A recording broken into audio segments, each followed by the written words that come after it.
Bonjour à tous, aujourd'hui je vais vous présenter un thriller psychologique qui peut être très malsain et dérangeant. Une œuvre où la menace prend le visage d'un enfant. Mais sans être gore comme peut l'être le manga Children. C'est parti pour le 82e point culture sur Mother Parasite. Ryota Miki est collégien en 2e année et est délégué de sa classe. Nous avons une première scène avec Ryota et sa mère, Sanae, et le moins qu'on puisse dire c'est que c'est une scène assez étrange. Sa mère fait bien attention de retirer les arêtes d'un poisson que va manger son fils.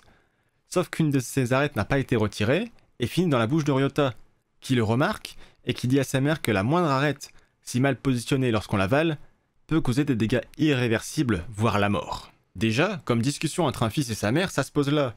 Mais le pire, c'est la réaction de Sanae, qui se confond en excuses, semblant terrifiée, et lui dit ces mots « Laisse-moi rester ta maman ». On sent que quelque chose cloche et est malsain dans cette situation. Encore plus lorsqu'au moment de se rendre au collège, Ryota note les événements du matin concernant sa mère dans un carnet. Et on constate que ce n'est pas du tout la première fois qu'il note toutes les choses qu'il juge négatives faites par sa mère. Kaoru Kasai est un camarade de classe qui se fait prendre à partie par un autre camarade devant toute sa classe au sujet de sa relation avec sa mère surprotectrice. Ryota prend le parti de Kaoru et va retourner la situation contre l'harceleur. Par la suite, Kaoru va rentrer avec Ryota et c'est à ce moment-là qu'il va faire la rencontre de la mère surprotectrice de Kaoru, Rika Kasai. Et le moins qu'on puisse dire, c'est que cette première rencontre est un choc sur tous les points de vue pour Ryota. Et c'est à ce moment-là que l'œuvre commence vraiment, et que la toute première planche de l'œuvre prend tout son sens. Dans cette planche, qui se passe des années avant, on retrouve Ryota dans un orphelinat, et qui semble avoir été subjugué par une phrase entendue à la télévision.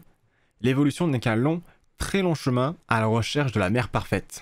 Ryota voit en Rika, la mère de Kaoru, la mère parfaite pour lui, et va chercher à en savoir plus sur sa relation avec Kaoru, et à s'immiscer dans cette famille.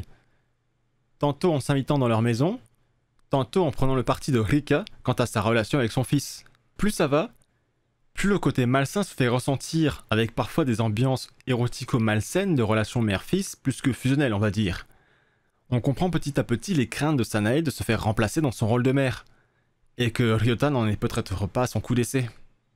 L'histoire avec ces 3 premiers tomes donne un peu le même ressenti que pour le film Esther de Jaume Collet-Serra, sorti en 2009, et qui, sans trop spoiler, raconte l'histoire d'une famille qui a adopté une petite fille et qui va se rendre compte petit à petit qu'elle ne correspond peut-être pas à la gentille petite fille qu'elle pensait adopter. Je n'avais jamais vu ce film avant l'écriture de ce point culture, mais je connaissais déjà le thème et l'histoire derrière, et à la lecture de l'œuvre, le rapprochement de certaines thématiques me paraissait évident, et j'avais besoin de le confirmer, ce qui est le cas. Si jamais ce film vous intéresse, je vous invite à le regarder et à aller voir la vidéo de Matt se fait des films sur les faits réels à la source du film, et sur une affaire étrangement similaire, celle de Natalia Grace. Personnellement, j'ai bien aimé, pourtant je ne suis pas spécialement fan des films d'horreur, et il y a plusieurs passages de suspense et de malaise, mais de bons malaises.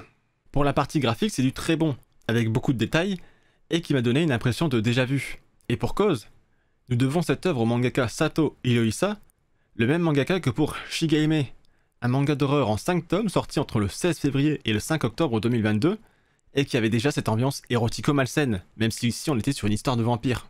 Pour l'instant, Mother Parasite est plus dans le thriller psychologique que Shigehime, qui était plus dans l'horreur et le gore, mais si vous aimez le style de Mother Parasite, je ne peux que vous le conseiller. Du coup, concernant la parution de Mother Parasite, au Japon, le manga est toujours en cours. La prépublication de l'œuvre a commencé en 2020 dans le magazine mensuel Comic Zenon de l'éditeur Coamix, qui sort en physique tous les 25 du mois. La série comporte pour le moment 10 tomes, sortis entre le 18 mars 2021 et le 19 janvier 2024. Le 11e tome semble prévu pour le 20 mai. Pour la France, c'est édité chez Mangetsu, ce qui était déjà le cas pour son précédent manga Shigehime. Et généralement, pour ce genre d'histoire, c'est très souvent vers cet éditeur qu'il faut se tourner. Nous en sommes pour l'instant à 3 tomes, sortis entre le 8 novembre 2023 et le 17 avril 2024. C'est l'heure de la note, et je vais lui attribuer la note de « Le mal est un enfant » sur 20. Le fait que la menace ait un visage enfantin n'est pas quelque chose qui n'a jamais été traité. J'ai déjà parlé du cas d'Esther ou de Children dans l'intro, mais je pourrais aussi parler par exemple de la série de jeux vidéo Lucius. Mais là où pour Esther, on prend le point de vue de la famille, et plus particulièrement de la mère, ici le focus est vraiment mis sur Ryota. C'est principalement à travers ses yeux que l'histoire se déroule. Même si, évidemment, le mangaka ne nous donne pas toutes les clés immédiatement et laisse des éléments dont on se doute de leur importance future. Et un des points importants de l'œuvre à mon sens, c'est qu'on se rend compte que même si Ryota nous réserve encore quelques révélations que ce soit sur ses actes ou sa personnalité, beaucoup de personnages ne seront pas en reste, où masques et faux semblants tomberont. J'espère que ce point de culture vous aura plu et vous aura donné envie de vous plonger dans l'œuvre.